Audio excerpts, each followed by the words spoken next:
Timor Leste. Nextnya itu kan seolah-olah dia gambarkan bahwa Indonesia akan menaneksasi Papua. Papua segini ya, bukan Papua yang sekarang. Berarti itu sebuah bentuk mereka untuk menyatakan ke internal mereka bahwa kita dalam keadaan juga terancam loh. Bahwa negara seberang itu atau yang dimaksud kita itu dulu mencaplok Timur dan bukan tidak mungkin dia akan mencaplok kita. Jadi itu bentuk-bentuk provokasi yang mereka lakukan dan itu ditulis di camp mereka, dikatakan seperti kita di kompleks Postrad kita atau kompleks Ketatawaran kita. Jadi bentuk-bentuk seperti yang kita tahu ada di seperti ini memang bukan barang yang baru sebenarnya. Bukan barang yang baru. Jadi bentuk cara mereka memotivasi mungkin ya, motivasi sekaligus juga melakukan infiltrasi dan bisa saja kita melakukan propaganda dan sebagainya. Dan bukan tidak mungkin pelubuk mereka atau bukti mereka memang di dalamnya mereka terkira bisa mencaplok, tapi bisa jadi mereka juga mempunyai satu misi yang suatu saat mereka akan masuk menganeksasi secara militer ke Indonesia. Dan ini bukan hal yang baru, sekali lagi. Kita juga tahu bahwa di perbatasan Indonesia dengan Australia, oleh karena itu pemerintah Indonesia melalui TNI dia juga memperkuat, membangun armada di ujung wilayah Indonesia dengan Australia yang memang sangat rentan ya, sangat bagaikan hal yang sangat mungkin. Baik, Pak Effendi, saya bersama dengan pendengar di sini ada Pak Iwan di Cibubur, Jakarta Timur. Halo Pak Iwan. Selamat pagi Bu. Iya pagi Pak Iwan, mohon maaf penunggu, silakan Pak Iwan. Saya selamat pagi dengan Pak Edi. Iya. Jadi gini, kalau saya lihat karena negara kita ini kan negara berdaulat satu. Kedua, di dalam kerjasama antar negara kita juga hidupnya saling menghormati. Nah, kita ini kalau selalu dipepetkan terus ya kurang bagus. Kerjasama kalau memang dia kelihatan sudah tidak bagus, lebih baik apa yang dilaksanakan oleh militer kita sudah bagus gitu. Tidak perlu banyak komentar lagi, tinggal nanti ditinjau lagi sampai di mana. Karena kalau sudah menyinggung perasaan, karena manusia itu hidup tidak lepas dari dengki gitu. Jadi kalau kita lebih-lebih kalau Indonesia punya pasukan lebih kuat lagi.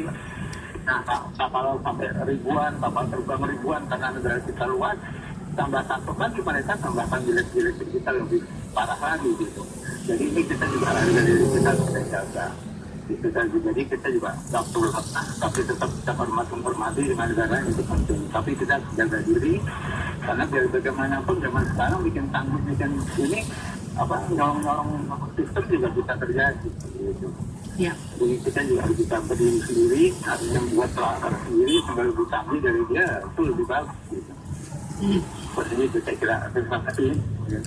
Baik, terima kasih Pak Iwan. Kita ke Pak Setia di Bekasi. Halo Pak Setia, silakan. Selamat pagi. Pagi Pak, silakan. Selamat pagi Pak Effendi. Jadi selamat pagi. Saya melihat ya, memang hubungan Indonesia Australia naik turun dari zamannya Pak Harto. Kalau melihat mungkin akhir-akhir ini ya, mungkin agak sedikit mungkin lebih sensitif juga gitu ya. Tapi memang orang-orang Barat itu kadang-kadang kalau menilai orang Asia itu kan mungkin nilai rendah atau apa gitu ya. Jadi kita juga tidak terima sekarang ini kita kan kedudukannya sama, bangsa Asia bisa mendekati sama lah dengan bahasa Tiongkok dan sekarang dari kata sebagainya. Kita juga tidak mau misalnya dilecehkan, misalnya dasar negara kita Pancasila gitu ya. Bahwa ini menjadi basic negara kita ya harus dihormati. Kalau memang dia istilahnya itu tidak menghormati, dia itu not right, we cannot continue like this. Jadi kita harus benar-benar tegak kedaulat ya kan. Kita tidak bisa melanjutkan, saya kira sudah benar ya posisi militer. Lagian mereka itu ya misalkan kita berlatih terus di sana, artinya kita jadi guru hubungan baik. Tapi sementara mereka juga menempatkan pasukan di Darwin itu ada mungkin berapa nanti tahun 15.000, sekarang sudah ribuan di sana. Kemudian di Garcia, kemudian di Christmas Island, kemudian di Singapura juga mungkin dia wakil Amerika di sana, pangkalan itu mereka banyak sekali. Jadi untuk apa kita kadang tidak bisa mengerti mereka lakukan seperti itu. Kadang-kadang kita juga bisa jadi sakit hati gitu. Mereka menempatkan pasukan dan persenjataan kita kan diarahkan ke sini. Karena itu Indonesia itu yang militer itu juga kita harus menempatkan mungkin taruhlah itu ya, seperti SAM-SAM penangkis udara gitu ya, SAM-6, SAM-19 yang tercanggih dari Rusia, tempatkan di selatan sepanjang Garis Selatan itu. Mereka mungkin juga, wah ini Indonesia mau siapa bukan, tapi untuk pertahanan, karena kita itu selama ini kadang sudah dilecehkan ya, karena itu tentara-tentara kita jangan terkena narkoba gitu, artinya kita itu harus kuat baik di persenjataan maupun personal. Baik Pak Setia, kami sudah menangkap poinnya ya. Baik, terima kasih Pak Setia dan Pak Iwan. Kita ke Pak Karsono di Kebun Jeruk. Halo Pak Karsono. Selamat pagi Mbak Niken. Pagi Pak Karsono. Mbak Niken. Baik, terima kasih Pak, silakan. Selamat pagi Bapak. Ya, dengan Pak Effendi Simbolon. Selamat pagi Bung Effendi Simbolon.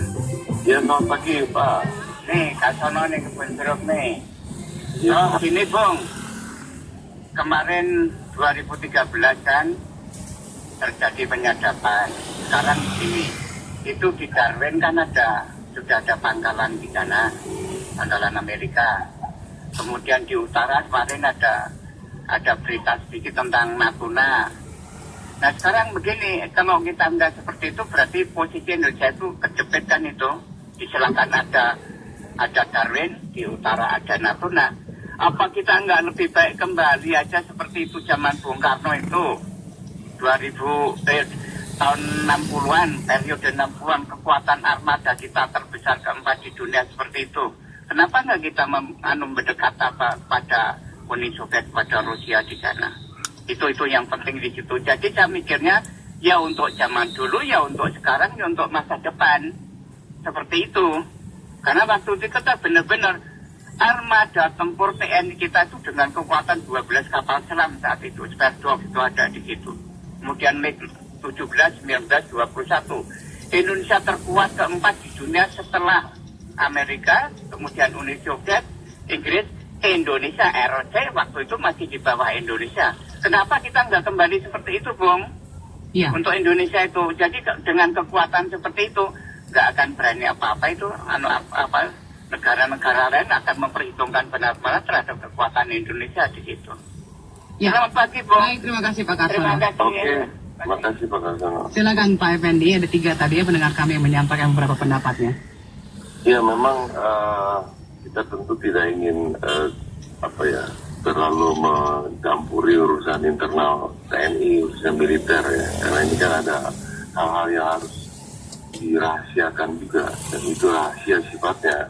Jadi saya secara umum saja bahwa apa yang sudah dilakukan TNI selama ini memang sudah berupaya ya untuk bagaimana menuju essential force, bahkan minimum essential force pun itu coba dicapai gitu ya, untuk memenuhi kekuatan minimum kita, untuk memenuhi kekuatan menangkal ancaman-ancaman yang baik sifatnya nyata maupun masih dalam bentuk potensial, termasuk ancaman-ancaman yang berupa proksi. Ini juga kan bagian dari proxy war ya, yang tidak secara kekuatan militer tetapi sudah dalam bentuk ancaman proxy war yang bisa saja mereka akan nanti secara perlahan melakukan penyebaran melalui cyber dan sebagainya. Dan ini era kekinian ini sekarang bentuk cara-cara konvensional itu diintegrasikan dengan cara-cara yang proxy dan cara yang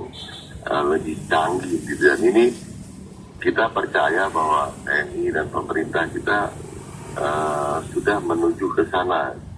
Bahwa iya betul kita juga harus menunjukkan rasa prihatin ya, bahwa mungkin ini saya kira kekurangan dalam tanda petik, kelemahan kita dalam hal ini adalah TNI dan militer dan pemerintah itu memang sudah terbaca oleh negara-negara yang punya kepentingan terhadap Indonesia ya.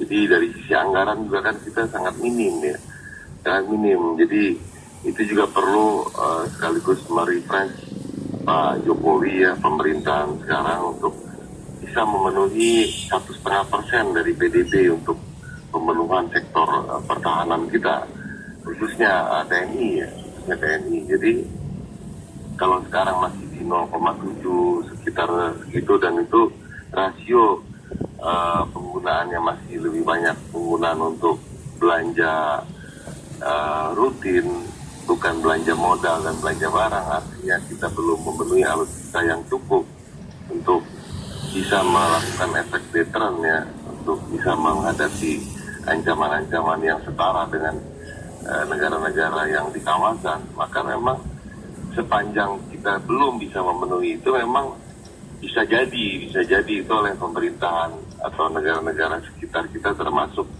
kira negara besar ya, akan selalu mencoba untuk melakukan mendikte kita itu. Itulah yang ada kaitan langsung antara kedaulatan negara dan bangsa ini dengan kemampuan tempur dan kemampuan SDM dari TNI kita. Jadi kita coba di sisi lain memang mungkin keterbatasan anggaran pemerintah yang sekarang pun kita tahu defisit anggaran kita hampir 2,5%, setara dengan 300 triliun. Jadi ya itu dilematisnya, disitulah loophole yang mungkin ya oleh negara-negara yang memang punya keinginan untuk melakukan provokasi dan menganeksasi. Bahkan ya kita tahu bahwa negara-negara yang kita sekarang sedang bermasalah dengan mereka juga itu tidak pernah diam gitu di dalam diplomasinya, maupun soft diplomasi, hard diplomasi. Selalu mereka melakukan serangan-serangan yang terbuka ya. Kita tahu kasus-kasus di Timur dulu, dan sekarang juga di masalah Papua yang mereka seringkali, kita tahu di Papua New Guinea juga ada Bougainville Island itu yang sepenuhnya itu kekuatan militer Australia ada di sana untuk melakukan